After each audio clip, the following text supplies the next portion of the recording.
Gayunman, sila'y hindi naniwala sa kanya, ni sa mga propetang sumunod sa kanya.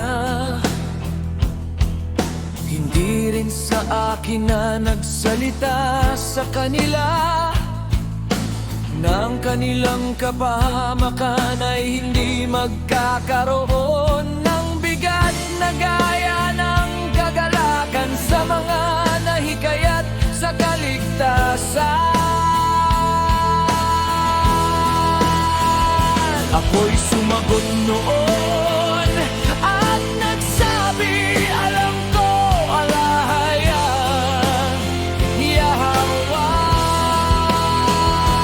ng kataas-taasan ay tinatawag na maawain, dahil siya'y nagpapakita ng habag sa mga hindi pa isinisilang sa sanlibutan, at sa mga bumalik sa kanyang kautusan.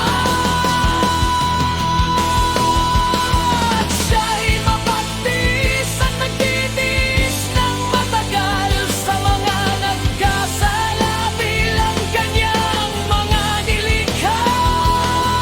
At siya'y mapagbigay sapagkat siya'y handang magbigay sa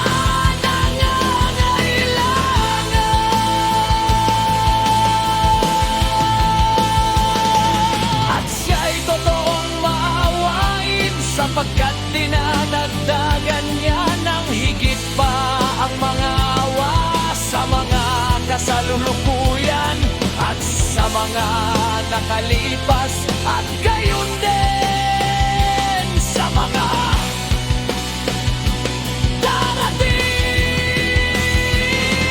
Sapagkat kung hindi pararamihin ang kanyang mga awa, ang mundo ay hindi magpapatuloy kasama ang mga nagmamana rito.